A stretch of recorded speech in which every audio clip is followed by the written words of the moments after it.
बिना ज्ञान के हम टेंशन बनाए रखते हैं। जैसे कई बहनें आती हैं, कई संतान होती नहीं, दीक्षा ले लेती हैं, फिर वो कहती हैं जी अब भी दीक्षा ली, अब भी गर्भ खराब हो गया।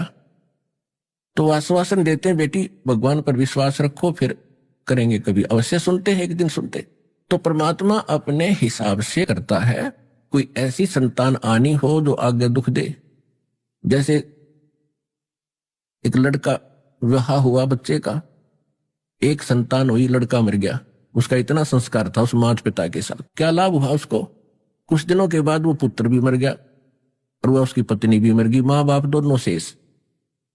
तो ये क्या था? फिर वह संतान भी होगी और सामने उसका नाश भी हो गया। तो ये जीवन क्या है? तो ये परमात्मा फिर कहते हैं, फिर वो नास्तिक हो जाता है। काल यही चाहता है कि ये खोटे कर्म करे, इनके फिर संस्कार बने, इन्हीं संस्कारों को फिर मनुष्य जीवन में इनको भोगने को मिले, और फिर ये कुछ दिन तो ऐसे रहे बड़ा ठाठ है, फिर इनकी दुर्गति शुरू हो जाए। और भक्ति जो ये करते हैं, शास्त्र विधि को त्याग कर मनमाना आचरण करते हैं, उनसे इन संस्कारों में कोई परिवर्तन होना ही नहीं।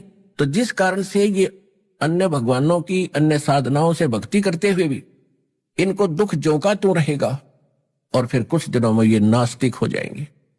तो काल ये चाहता है कि नास्तिक हो जाए, भगवान की आस्था रही नहीं। जब परमात्मा आते हैं, कलयुग का वो समय आता है, तब तक ये सोचता है इनको नास्तिक बना दूं, इनको कट्टर बना दूं, दुराचारी बना दूं, रिश्वतखोर बना दूं।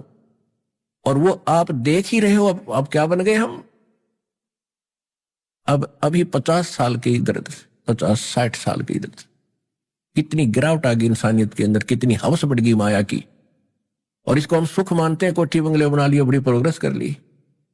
नहीं, मनुष्य जीवन की प्रोग्रेस तो आपने स्टार्ट भी नहीं करी। तो कहने का भाव यह है कि जब हम इस अध्यात्म ज्ञान से परिचित होंगे, एक तो हमें संतुष्टि होगी कि परमात्मा जो कर रहे हैं, अगर आप परमात्मा के हो चुके हो और उसने आपको अपनी शरण में ले लिया है, तो अब भगवान गलत होने नहीं देंगे। ठीक है, हम जीव हैं, और जीव संज्ञा में हमें चिंताएं भी बनती हैं, टेंशन भी बन जाती हैं, और मन में आए बिना रह नहीं सकता कि हे भगवान ये क्यों हो गया, ये कैसे हो गया। लेकिन फिर ये ज्ञान और परमात्मा की भक्ति आके आपको बहुत सपोर्ट देती है मन आत्मा को, कि परमात्मा ही जब कर रहा है तो ये ठीक ही होगा। तो हम फिर तुरंत शांत हो जाते हैं। तो हमारी आधी से ज्यादा टेंशन तो इस ज्ञान से मिटेगी कि परमात्मा जो कर रहे हैं ये गलत कर ही नहीं सकते। फिर दूसरा कारण होगा कि हो सकता हमसे कोई त्रुटि हुई हो, तो भगत आत्मा फिर अपने अंदर कोशिश करते हैं, झांकना चाहते हैं कि हमसे कोई ऐसी गलती ना बन गई हो जिससे भगवान का पंजा उठ गया हो सिर से। तो वो भी हमने खोजना पड़ेगा। ये भी कारण हो सकता है किसी हानि का। तो इस प्रकार फिर हम सावधान होकर चलेंगे तो परमात्मा का आपके ऊपर आशीर्वाद सदा बना रहेगा। फिर आपको यहां से पीछा छुटवाएंगे। चतुर प्राणी चोर है, चतुर ये चालबाज। चतुर प्राणी चोर है, मूड मुग्ध है ठोठ, संतों के निकाम के इनको दे गुड़दोट। ये तो वही मरे रहे थे ठीक से, जो इतना देखकर, इतना प्रमाण देखकर भी नहीं मान रहे। कर्महीन इंसान है वो।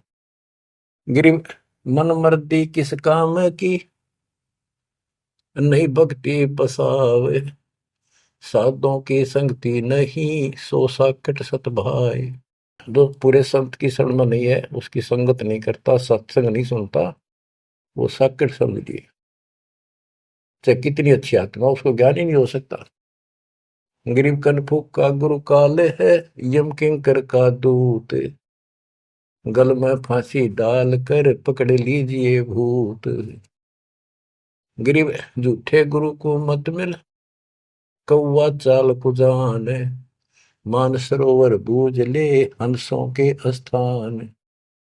कहते हैं झूठे गुरु के पास मत जाओ, वो तो कौवे जैसा चतुर और मांस खावे, यानी तुम्हारा जीवन नष्ट करता है।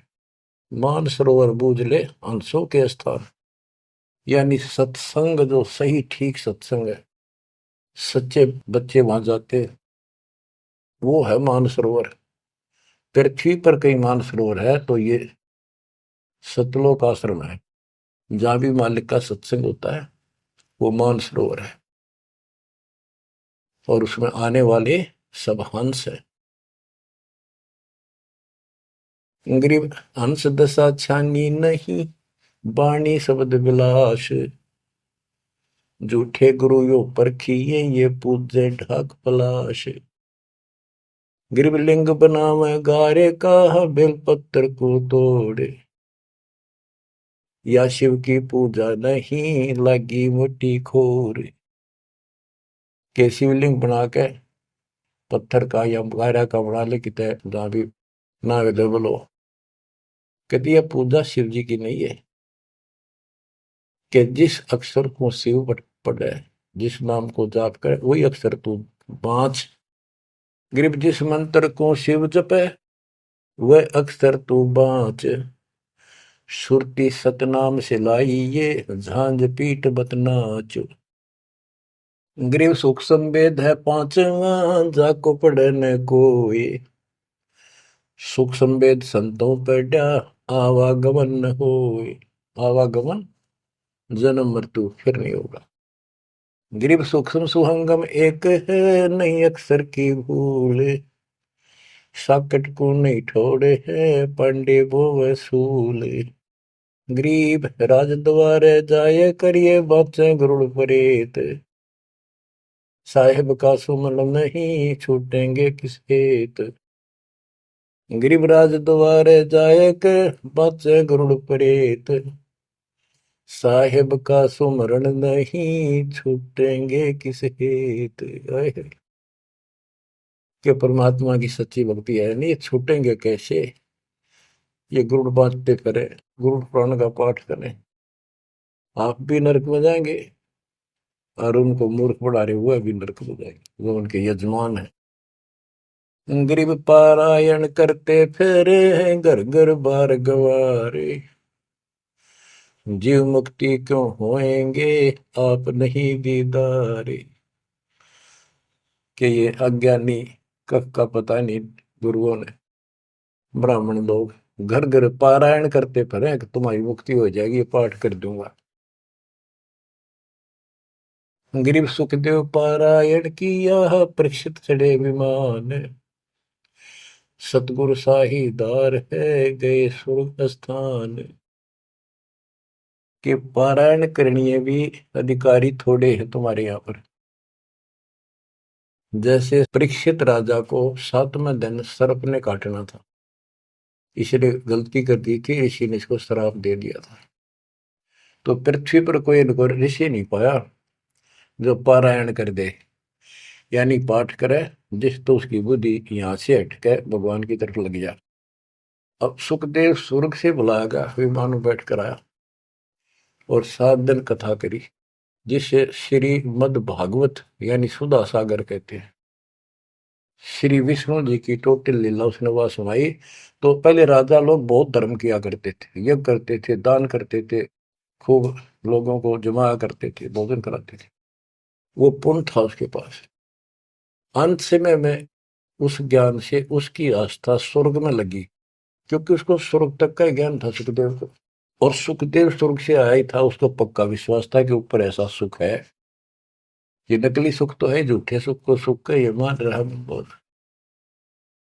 तो 7वें दिन सर्प ने तो डसा डसा, पर उसकी आशा उसकी स्वर्ग में लगी रही, तो वो स्वर्ग में चला गया। जहां आशा तहां बासा होगी, मन कर्म वचन सुमरियो सोई। तो इन कथाओं से आपको यह भी साथ साथ निर्णय होगा कि ये गुरु स्वर्ग तक के थे, स्वर्ग ले गए, वहां जाने के बाद फिर जन्म मृत्यु,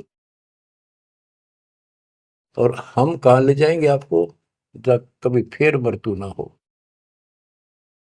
तो उस समय ये पारायण करने ये कहां गए थे, वेद व्यास जी भी वही थे और सारे ऋषि थे, और ये सारे पंडित, सारे नहीं मतलब जो पंडिताई करते वो लोग, पंडित तो मेरे गुरु जी भी थे, एक नंबर के संत महापुरुष, कतियों के ऐसे गजब की भक्ति थी, और इसके विरोधी थे वो कर्म कांड के। गिर पापी झूठे गुरु पीरे, क्या डूबे लालच लोभ, दोनों जमपुर जाएंगे, सुखदेव वाचा सोवे। तो आइए देखते हैं संत रामपाल जी महाराज जी के ज्ञान को। नाम भक्ति की कमाई करना अनिवार्य है। अध्याय वीर सिंह बोध, पृष्ठ 123 पर। राजा वीर सिंह की एक छोटी रानी सुंदर देई थी। उसने भी परमेश्वर कबीर जी से दीक्षा ले रखी थी। उसने सत्संग बहुत सुने थे, विश्वास कम था, नाम की कमाई यानी साधना नहीं करती थी। जब रानी का अंतिम समय आया तो यम के दूत राजभवन में प्रवेश कर गए। फिर यमदूत रानी के शरीर में प्रवेश कर गए और अंतिम समास का इंतजार करने लगे। उस समय रानी सुंदर देई के शरीर में बेचैनी हो गई। यमदूत दिखाई देने लगे। राजा ने रानी से पूछा कि क्या बात है। रानी ने कहा कि मुझे राजपाट, महल, आभूषण कुछ भी अच्छा नहीं लग रहा है। रानी ने कहा कि साधु भक्तों को बुलाकर परमात्मा की चर्चा कराओ। साधु तथा भक्त आकर परमात्मा की चर्चा तथा भक्ति करने लगे। उससे कोई लाभ नहीं हुआ। रानी के शरीर में कष्ट और बढ़ गया। अर्ध अर्ध यानी आधा आधा श्वास चलने लगा। श्वास खींच खींच कर आने जाने लगा। हृदय कमल को त्याग कर जीव भयभीत होकर त्रिकुटी की ओर भागा। यमदूतों ने चारों ओर से घेर लिया।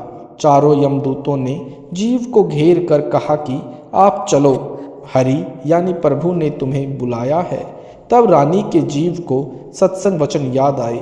उसने यमदूतों से कहा कि हे बटपार, हे जालिमो, तुम यहाँ कैसे आ गए? हमारा सतगुरु हमारा मालिक है, आप हमें नहीं ले जा सकते। मेरे सतगुरु धनी यानी मालिक ने मुझे नाम दिया है। मेरे गुरुजी आएंगे तो मैं जाऊंगी।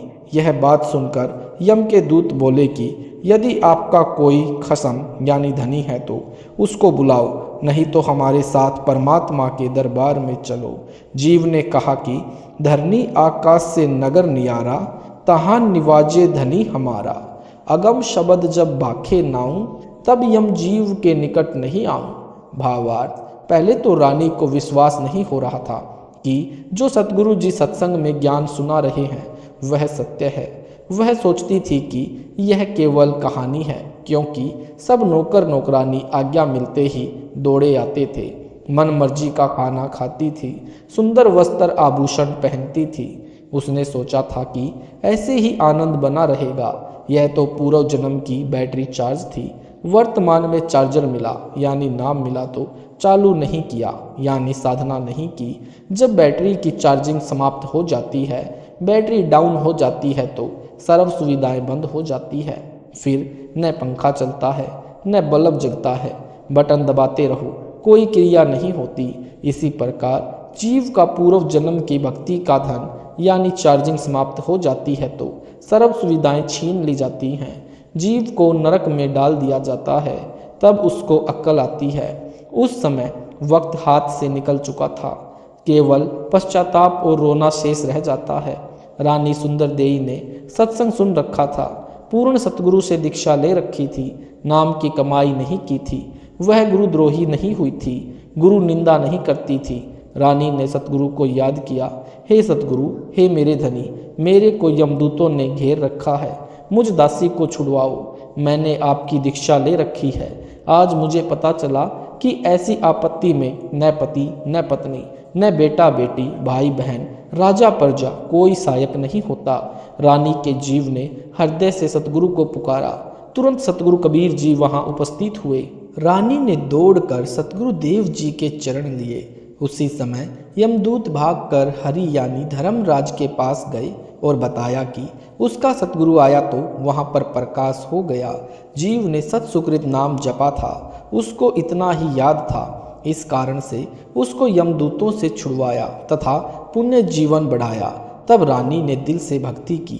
फिर सतगुरु कबीर जी ने पुण्य सतनाम सार नाम दिया। उसकी कमाई की संसार असार दिखाई देने लगा।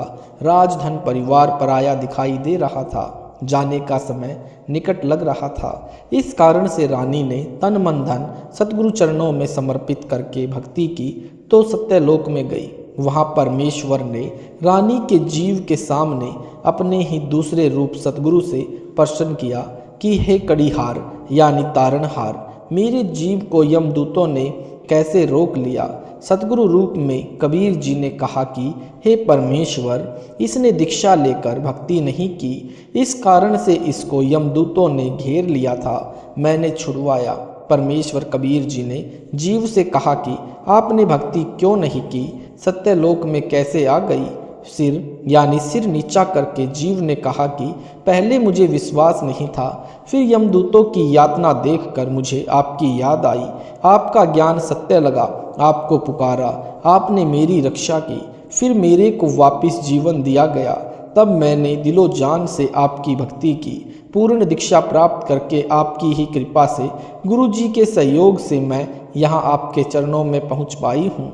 सत्यलोक में जाकर भक्त अन्य भक्तों के पास भेज दिया जाता है, सुंदर अमर शरीर मिलता है, बहुत बड़ा आवास महल मिलता है, विमान आंगन में खड़ा है, सिद्धियां आदेश का इंतजार करती हैं, तुरंत विद्युत की तरह सक्रिय होती हैं, जैसे बिजली का बटन दबाते ही बिजली से चलने वाला यंत्र तुरंत कार्य करने लगता है, ऐसे वहाँ पर वचन का बटन है। जो वस्तु चाहिए बोलिए, वस्तु पदार्थ आपके पास उपस्थित होगा। जैसे भोजन खाने की इच्छा होते ही आपके भोजन स्थल पर गतिविधि प्रारंभ हो जाएंगी, थाली गिलास रखे जाएंगे, कुछ देर में खाने की इच्छा बनी तो सिद्धि से उठकर रसोई में रखे जाएंगे, मिनट पश्चात इच्छा हुई तो भी उसी समय व्यवस्था हो जाएगी। घूमने की इच्छा हुई तो विमान में गतिविधि महसूस होगी, विमान के निकट जाते ही द्वार खुल जाएगा, विमान स्टार्ट हो जाएगा। जहाँ जिस द्वीप में जाने की इच्छा होगी, विचार करने पर विमान उसी ओर मुड़ चलेगा। इच्छा करते ही ताजे ताजे फल वृक्षों से तोड़ कर लाकर आपके समक्ष रख दिए जाएंगे। सत्यलोक की नकल यह काल लोक है। इसी तरह स्त्री और पुरुष परिवार हैं। सत्यलोक में दो तरह से संतानों की उत्पत्ति होती है, शब्द से तथा मैथुन से। वह हंस पर निर्भर करता है। वचन से संतान उत्पत्ति वाला क्षेत्र सत्पुरुष के सिंहासन के चारों ओर है। नर और नारी से परिवार वाला क्षेत्र उसके बाद में है। वचन से संतान उत्पन्न करने वाले केवल नर ही उत्पन्न करते हैं। सतलोक में वृद्ध अवस्था नहीं है। नर नारी वाले क्षेत्र में लड़के तथा लड़कियां दोनों उत्पन्न करते हैं, विवाह करते हैं केवल वचन से। जो बच्चे उत्पन्न होते हैं वे काल लोक से मुक्त होकर गए जीव जन्म लेते हैं, फिर कभी नहीं मरते न वृद्ध होते। जो सतलोक में मुक्त होकर जाते हैं उनको सर्वप्रथम सत्य पुरुष जी के दर्शन कराए जाते हैं। उस समय उसका वही स्वरूप रहता है जैसा पृथ्वी से आता है, परंतु वृद्ध नीचे से गया तो वहाँ सत्पुरुष के सामने उसी अवस्था व स्वरूप में जाता है। उसका प्रकाश 16 सूर्यों के प्रकाश जितना हो जाता है। उसके पश्चात उसको उस स्थान पर भेजा जाता है जो सबसे भिन्न है। वहाँ जाते ही उसका स्वरूप तो वैसा ही रहता है, लेकिन उसके शरीर का प्रकाश 16 सूर्य जैसा हो जाता है। परंतु यदि वृद्ध नीचे से गया है तो युवा अवस्था हो जाती है, जवान है तो जवान ही रहता है, बालक है तो बालक ही रहता है। वहाँ पर कुछ को सत्य पुरुष के वचन से स्त्री और पुरुष का शरीर मिलता है। कुछ बीज रूप में सत्पुरुष द्वारा बनाए जाते हैं, जिनका फिर एक बार किसी के घर सतलोक में जन्म होगा, परिवार बनेगा।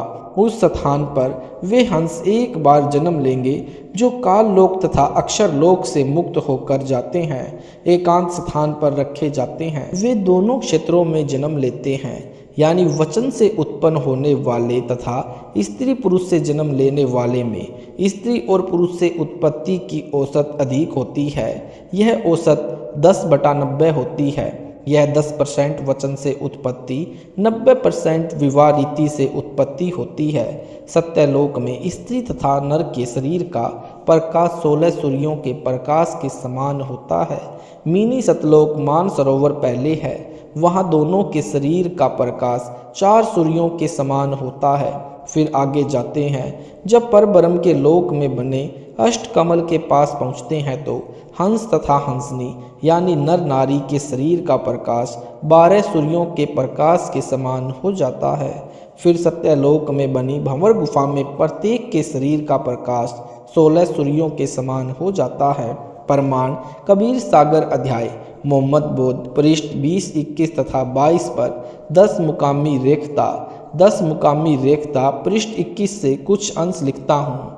इस अमृतवाणी में स्पष्ट है कि परमेश्वर कबीर जी सतगुरु रूप में पृथ्वी से धर्मदास जी को लेकर सत्यलोक को चले तो रास्ते में 9 स्थान आए, जैसे नासूत, मलकूत, यह फारसी में शब्द है। इन 7 आसमानों के पार अचिंत विष्णु लोक आदि के पार जब सतलोक में पहुंचा तो धर्मदास जी कह रहे हैं कि मेरे को सत्कार के साथ लेने को सतलोक के हंस यानी नर, हंसनी यानी नारी, गाते नाचते ढोल आदि साज बाज बजाते हुए स्त्रियां सिर के ऊपर कलश रखकर लेने आए। उनके शरीर का प्रकाश 16 सूर्यों के समान था। मेरे शरीर का प्रकाश भी उनके शरीर के प्रकाश के समान 16 सूर्यों के समान हो गया। जो पृथ्वी लोक से मोक्ष प्राप्त करके हंस जाता है वह पूप द्वीप में ले जाया जाता है, वहाँ सर्व सुख है, वह सतलोक का हिस्सा है। परंतु सर्वप्रथम नीचे से गए मोक्ष प्राप्त जीव को पोप द्वीप में रखा जाता है। यहाँ का दृश्य बताया जा रहा है। यहाँ से इसका जन्म अन्य स्थानों में परिवार में होता है। इसके पश्चात उस स्थान का वर्णन है जहाँ नर नारी से उत्पत्ति होकर परिवार बनता है, जहाँ पर नर नारी के जोड़ों के समूह सुख से बैठे बातें करते हैं, बादल गरजाते हैं, फव्वार पड़ती है। यह भिन्न स्थान है जहाँ सतलोक निवासी पिकनिक के लिए जाते हैं। कुछ स्थान ऐसे हैं जहाँ न बादल दिखाई देता है, वर्षा हो रही होती है। अब पढ़े वह वाणी जिसमें रानी सुंदर देई को यमदूत पकड़ने के लिए घेर लेते हैं, वह कैसे बचती है। अध्याय भोपाल बोध का सारांश। कबीर सागर में भोपाल बोध 9वां अध्याय पृष्ठ 7 से प्रारंभ है। सारांश यह है कि राजा भोपाल जालंधर नगर में रहता था। पूर्व जन्म के अच्छे संस्कार वाला था। परमेश्वर कबीर जी की शरण में रहा था, परंतु काल जाल में रह गया। सतगुरु शरण में जो नाम जाप तथा धर्म किए थे उनकी कमाई से राजा बना था। परमेश्वर कबीर जी ने संत गरीबदास जी को बताया था, जो संत गरीबदास जी ने अपनी अमृत वाणी में लिखा। गोता मारूं स्वर्ग में जा बैठूं पाताल, गरीबदास ढूंढत फिरूं हीरे माणिक लाल। भावार्थ है कि परमेश्वर कबीर जी ने बताया है, मैं अपने शरीर यानी अपनी अच्छी आत्माओं को ढूंढता फिरता हूँ। स्वर्ग पाताल तथा पृथ्वी पर जहाँ भी कोई मेरा पूर्व जन्म का भक्त जो पार न हो सका, उस नेक जीव को फिर से भक्ति की महिमा तथा आवश्यकता बताने के लिए उनसे मिलता हूँ। उनको जैसे तैसे भक्ति का महत्व बताकर काल जाल से छुड़वाता हूँ। ये मेरे हीरे मोती तथा लाल हैं, इनकी खोज करता हूँ। इसी विधान अनुसार परमेश्वर कबीर जी राजा भोपाल को मिले। उनको ज्ञान समझाने के लिए राजा के चौक में प्रकट हो गए। उस समय परमेश्वर कबीर जी ने जिंदा बाबा का रूप बना रखा था। वहाँ उपस्थित अधिकारी कर्मचारियों को ज्ञान सुनाने लगे।